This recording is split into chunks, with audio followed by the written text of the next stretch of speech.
Hello, ladies and gentlemen. Welcome to the Game Hub. I'm your host, GamerK, and to end the month of February, I am going into another Villainous guide, and this time we're diving in back into the Marvel Universe to take a look at the third set of Marvel Villainous Twisted Ambitions, and we're going over the powerhouse villainess, Tatania. Yeah, Tatania, that's how you pronounce it. And once again, all of my knowledge of Marvel characters is pretty non-existent outside of Spider-Man and a lot of the other shows and movies. So if I don't know a lot about these characters, forgive me.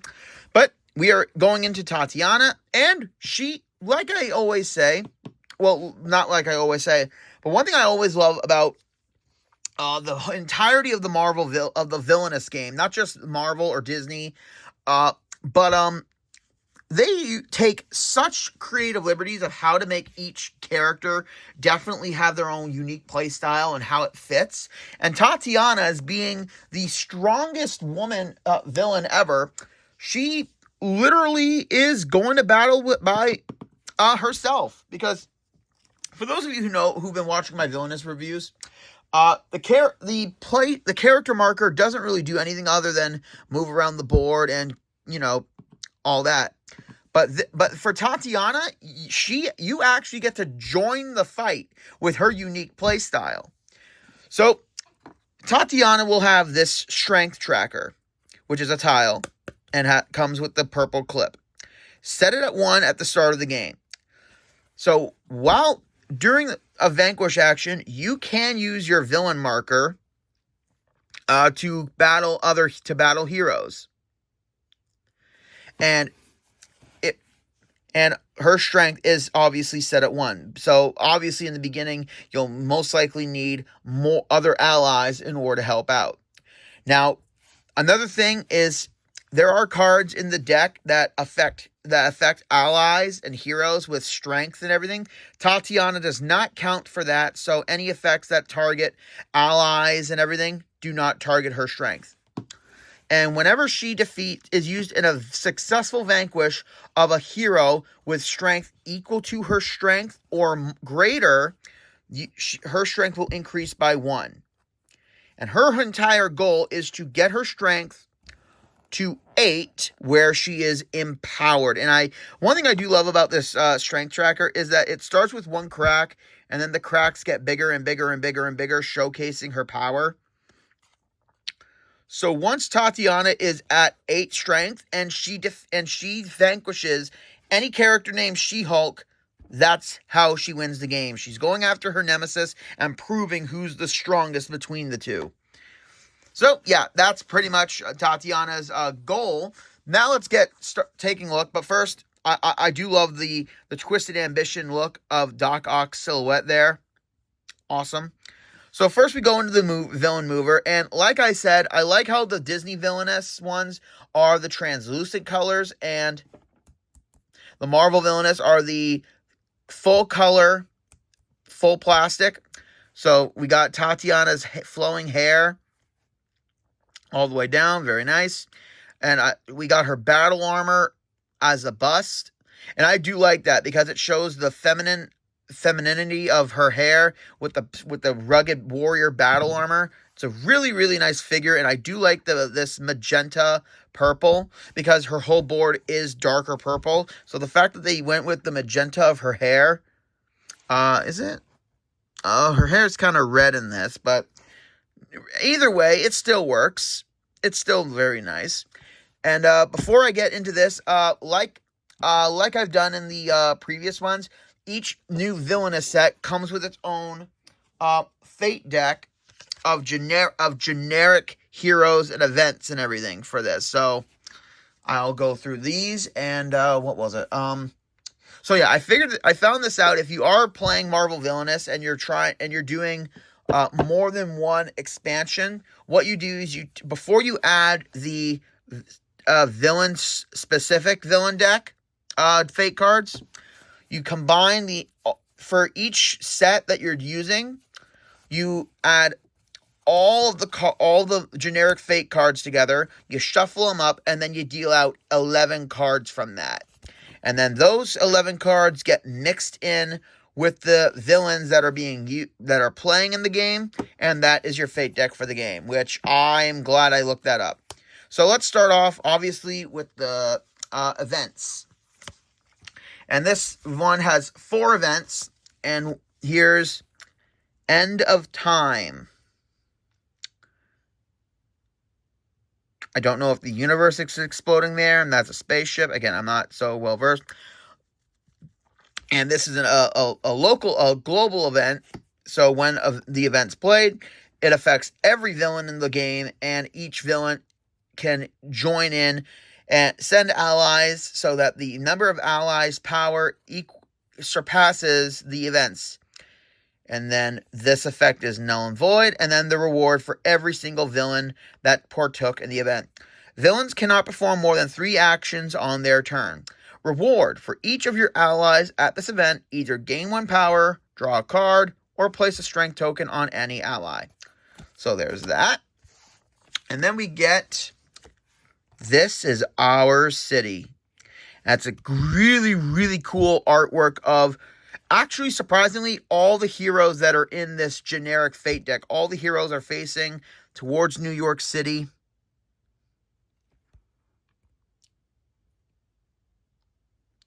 I think this is New York. I'm not 100% sure, but nonetheless, really cool of all the citizens just showing their love for the heroes.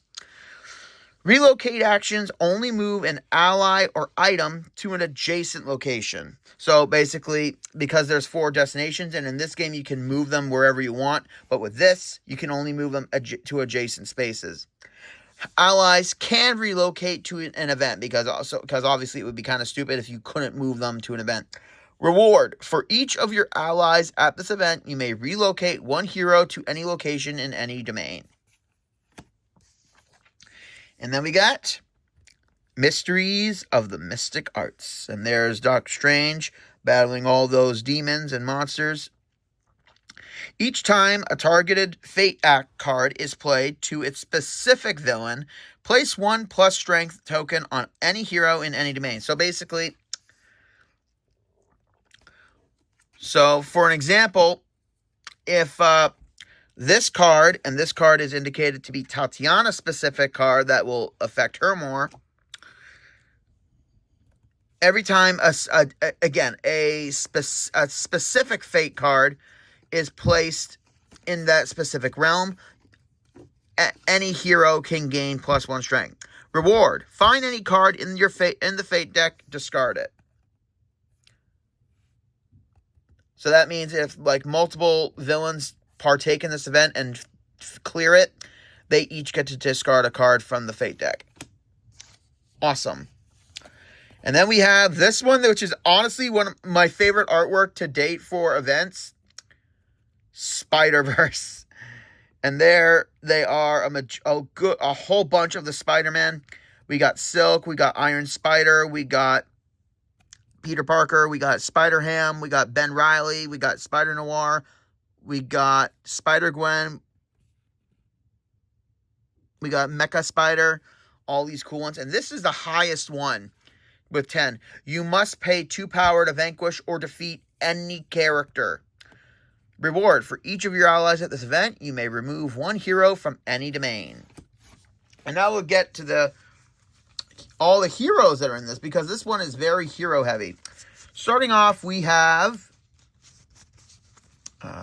here we go. The Winter Soldier, a Bucky with his metallic arm. Really nice action shot. When Winter Soldier is defeated, choose another player. They may defeat any character in your domain.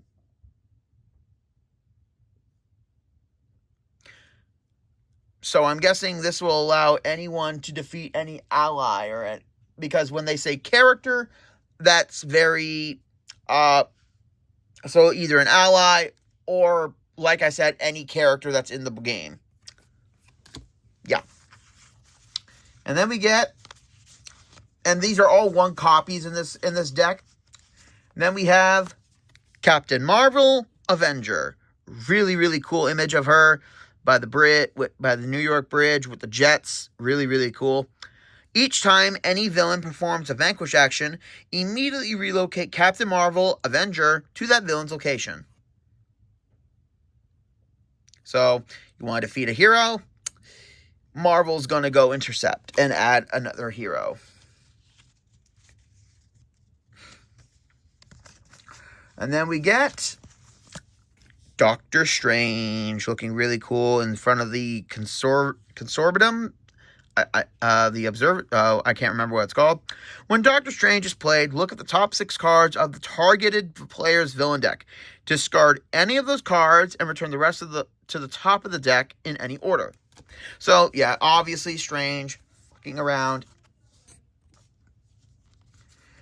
And then we have, let's see. Daredevil, Man Without Fear. And that's a really, really cool image of his sensory and dodging. Is he dodging those attacks or is he throwing them? Either or.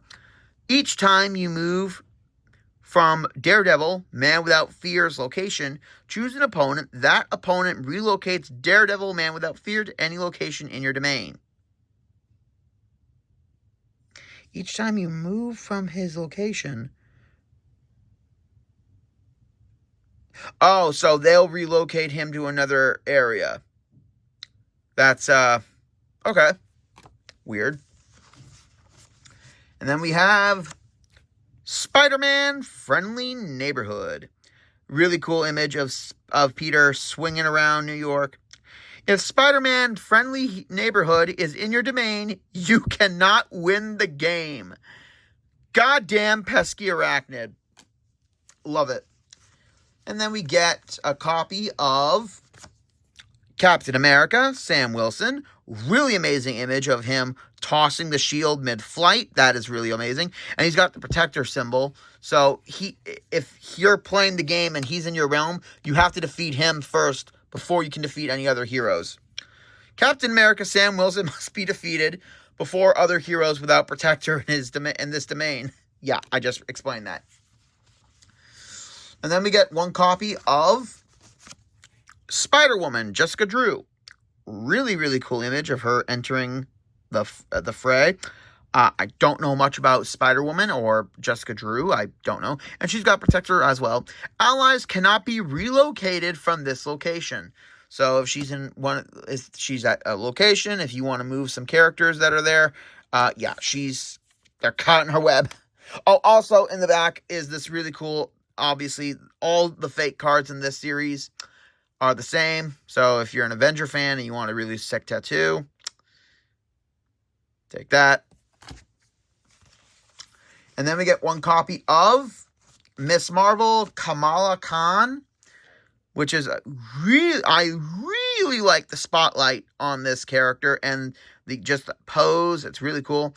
Other heroes in Miss Marvel's Kamala Khan's domain cannot lose strength. So as long as this gal is in play, you are not weakening any heroes. And then we get, honestly, 3 cool characters. We got Silk. And I'm not going to lie, when it was revealed that she's going to maybe in the next Marvel Spider-Man game, I'm a little hesitant because we already have Miles and Peter.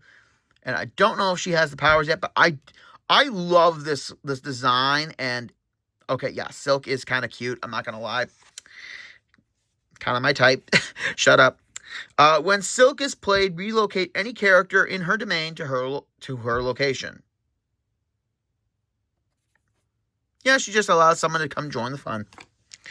And then we get one copy of Ghost Spider. Like that really, really cool image of Ghost Spider falling and just webbing up. Really love the look of the outfit. Each time another character is played, Ghost Spider's location, place 1 strength token on her. So she gets more strength, the more characters are joining her. And then we get Spider-Man Miles Morales. And there is Miles. Really, really cool shot with all the webs. And he's got defender symbol. Spider-Man Miles Morales cannot have less than 3 strength. So so weakening him is not going to work. And now that we're done with the generic deck, let's get all the way to Tatiana's game board and cards. Fair play is for dweebs who don't mind losing. Losing just ain't my style. I don't know what she sounds like, but I'm just doing that. And open up her board. Really, really cool. Nice artwork of Tatania. Become empowered and defeat She-Hulk. And then we have her realm, her domain here. We got Battle World, which looks like a half-destroyed planet. And then we have Denver. Don't know what. Yeah, Denver's not really given a lot of credit in anything nowadays. Like the last time I remember anyone talking about Denver was in the Digimon movie. And then we got the Streets of Manhattan, very generic. And we have the Safe House, which is again, half-finished pizza, a couch. Very generic board. Honestly, very generic. So, going into her villain deck. And here we are with her back card design. This nice dark purple. As you can see, there's the gems all over the top with the with her helm and her hair. With the world, I believe that's Battle World, with crumbling with her powerful fist and the rocks emerging out. If you're a Tatania fan, there's a fan for every single kind of character. So if you are a Tatania fan and this design is a sick arm tattoo or leg tattoo, there you go. Now, going over her deck, she's got a good amount of allies, but mostly her deck is effect heavy, which I'm honestly not surprised about that. Now, she's got one specialty in her deck, which obviously will go in the specialty zone, which will be like a continuous spell. And we have Taking Any Old Job. And there she is with members of the Fearsome Four, I believe. Activate action. So, activate. Safe House has the activate action. So, to activate, choose another player. That player chooses any hero in their domain and loses 1 power. Tatania removes that hero and gains 2 power.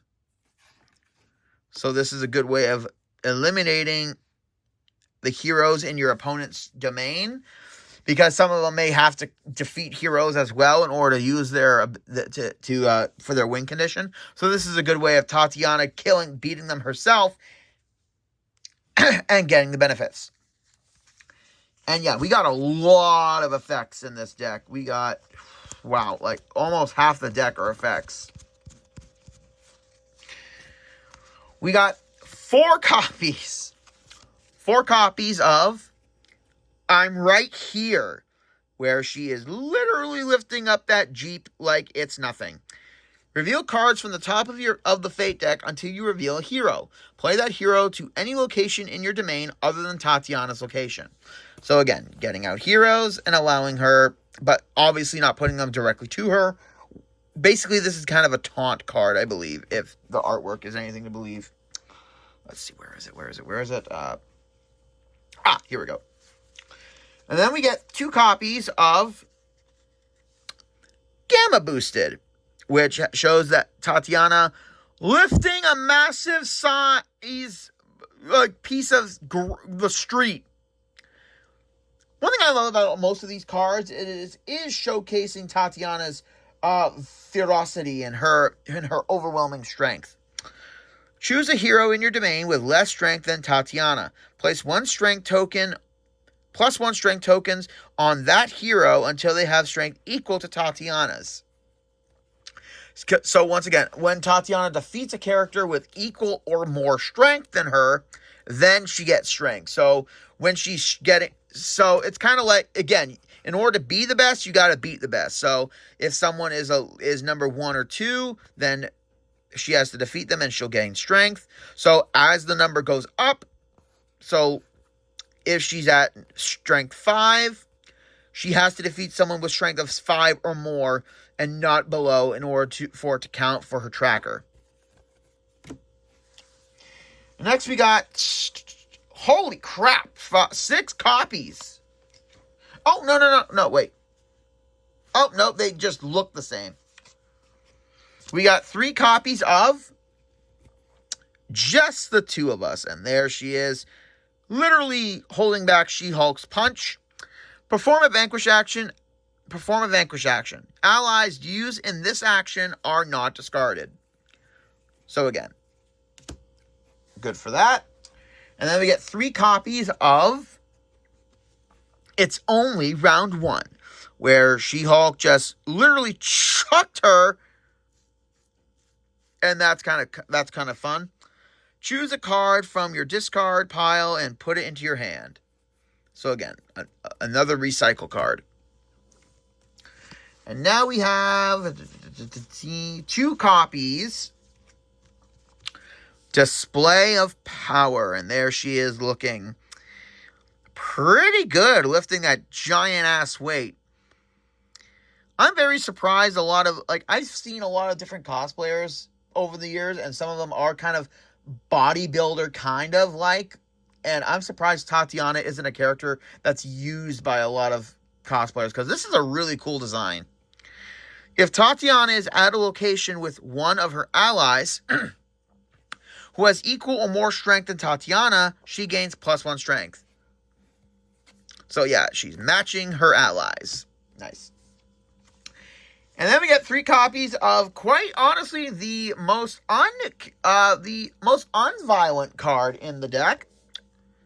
Villains in Love. And there she is with her man Carl Creel, aka the Absorbing Man.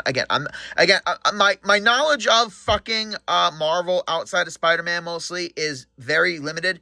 But this is pretty nice knowing that even there is a power couple in a. Wow, that's taken literally here. Power couple in the Marvel for villains. I like that. And you get 3 copies of that. I like this loving look that they have with each other. I love that. If Carl Creel Absorbing Man is in play, perform 1 available action from his location, or pay 2 power, find Carl Creel Absorbing Man and play him to Tatiana's location. So if he's there, you get to do a action at his location, or if not, you get to find him. And then we get 1 copy of Friends in Tight Places. And there she is, kind of feeling a bit out of it. And there are her cohorts attacking the hero. Remove a character from Tatiana's location. Tatania gains -1 strength. Okay. Basically, if you're kind of in a bind and you can't really defeat the character and it's causing a big issue, that's basically a good way to get rid of it, at a cost of 1 strength, though. So obviously you cannot use that card when you're at 1 strength, because you cannot go below 1. And now we get the other cards, and there's 2 items in this deck. And we get 3 copies of Valuable Loot. Nice image of all the cash and gold and gem and jewelry and all that. This location gains gain 1 power. Pretty simple. And then we get, for God's sake, we got 2 copies of Getting Paid. And there's of Wanted with the Daily Bugle for the picture newspaper. Whoa. We can actually get a date in there. February 5th, 1964. Wow. That's nice detail. We got 2 copies of this. When Getting Paid is played, attached to any hero in play, you may place up to 2 -1 strength tokens on that hero. When that hero is defeated, the villain who defeated them gains power equal to that hero's current strength.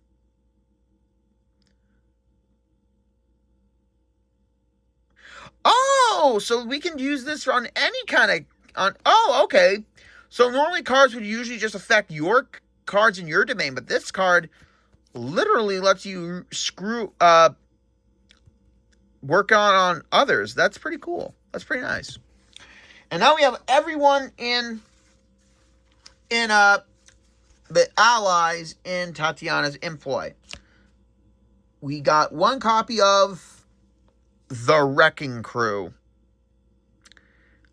Don't these guys just look so useful? This location gains Vanquish.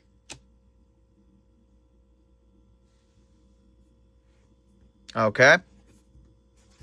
Not that great. And then we have, okay, I only know one of these characters. So here we have Volcana. Very cool image of her, this fire attributed villain. When Volcana is used in a Vanquish action and is discarded, Tatania gains +1 strength. All right, girlfriend, help out. And now we have the Wizard, Frightful Four. So this is a member of the Frightful Four. Really cool image of him floating there in the explosion. Okay. Activate. Pay 2 power. Relocate a hero in any domain to any location in your domain. So the Wizard is basically going to use his powers to bring us heroes from the opponents in order to give us... Because since we need to defeat heroes, no one's going to be fading us that much. So this guy will definitely help us out. So these are the remaining members of the Frightful Four. Okay, this one's actually pretty cool looking. We have Trapster Frightful Four.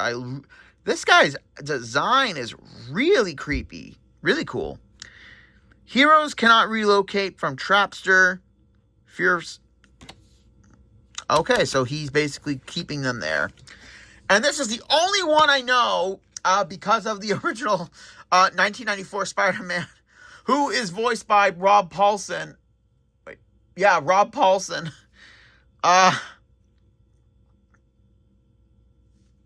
Hydro Man. Frightful Four. This location gains relocate. This guy isn't used enough. I mean, from the 1994 version, where he's a psycho who's obsessed with Mary Jane, yeah, he needs to be used more. I'm just saying. And then we have Carl Creel, Absorbing Man, her husband. Really, really awesome, badass imagery of him with the wrecking ball attached to him. When Carl Creel, Absorbing Man, is played or relocated, adjust his strength to be equal to the strongest other character, including Tatania, at his new location. When using a Vanquish action at Tatania's location, Carl Creel, Absorbing Man, is not discarded. So, as long as he's with his girl, he cannot be defeated. And he will literally become stronger. Which I do love. That. And now, for the villain deck, or fate deck. Let's see. Again, a good amount of heroes in this one. But for her negative event, her specific event, we have Wedding Day. And that is a really, really nice image of Carl and Tatania. I don't know if that's her real name or not, but that's such a beautiful image. Tatania cannot be used in Vanquish actions. Of course. Of course, the bride can't fight on her wedding day. Tatania gets +2 strength when this event is finished. Of course. And then we have one item, but we get 3 copies of it. And it is Inhibitor Shackles. And it's that image of S.H.I.E.L.D. basically putting on the power dampeners on her. When Inhibitor Shackles are played, attach them to an ally or Tatania. And I looked it up. So if these are attached to Tatania, it's just like that. So you know it's attached to her.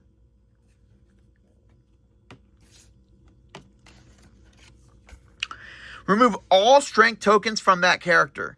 They cannot be used in a Vanquish action, and their ability is ignored. You may pay 2 power to remove the Inhibitor Shackles.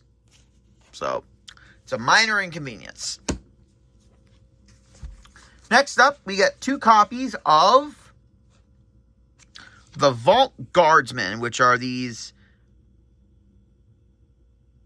green giant looking color suits, robots. What? Seriously, who thought this color would look good on robots? When Vault Guardsman is played, you may find an item in the Fate deck or Fate discard pile and play it to this domain. So they come equipped and they look annoying. Next, we get 1 copy of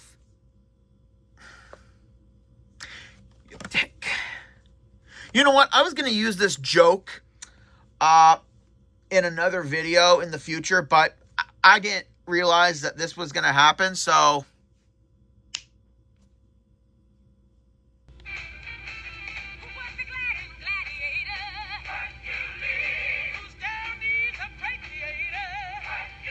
I decided to keep the actual joke for the next video because this one was just too good to pass up. So there we have Hercules, and he's a defender. Hercules gains +1 strength for each hero at his location. Okay, look, I talked about you in a Villainous guide. I don't need to talk to you about this Villainous guide. And then we get 1 copy of Doc Samson? Okay, I don't know who you are, but this is a very kind of generic look. If Doc Samson is in your domain, you cannot defeat any cards with She-Hulk in its name. Doc Samson gains +2 strength in Tatania's domain. Okay, so what? Are you She-Hulk's boyfriend or something and you're stopping us? Seriously, someone in the comment section, if you know, let me know. And then we get 1 copy of Spider-Man Avenger, and there's Spider-Man swinging from Avenger Tower. Was this used from the Marvel games? When performing a vanquish action to defeat Spider-Man Avenger, only allies with a strength of 4 or greater may be used. Okay, so no ganging up. Only allies, though. So Tatania can still include her strength in there because she is not an ally. And then we get 1 copy of Thunderstrike, and that looks like a Thor ripoff, if I'm not mistaken. When Thunderstrike is defeated, remove all allies used to vanquish him, ignoring abilities that keep those allies in play. Tatania does not gain +1 strength when she is used to defeat Thunderstrike. So, not only is he a Thor ripoff, but he's a massive pain in the ass. Great. And finally, we have 1 copy of She-Hulk Sensational, and she is just one arm pressing that fucking truck. Villain item abilities at this location are ignored. If She-Hulk Sensational is in Tatania's domain, ally abilities at this location are also ignored. Okay. I was expecting an ability that makes her stronger depending on how many characters are on this board, but okay. So yeah, that's pretty much it. You just gotta have Tatania at the location, have her be overpowered, vanquish action, and defeat She-Hulk, and you win the game. Now, in other decks, I'm pretty sure there are different She-Hulk cards, so I wouldn't say stack the deck. I mean, you can't stack the deck, but that's pretty much it. That's pretty much it for Tatania's entire gameplay. So, thank you for joining me, ladies and gentlemen. This has been another GamerK's Villainous guide. Hope you enjoyed this one. More Villainous guides coming in the next couple months. One in particular that, okay, it's E's game. I kind of made the dumb decision of getting him into it again, but it gives me more videos and more games for us to play. So, like, comment, subscribe down below. Join me next week where we begin the month of March by going over every single rogue in the Dark Knight's gallery from his best game series. From the Madhouse all the way to the final night. This is Gamer K, logging out.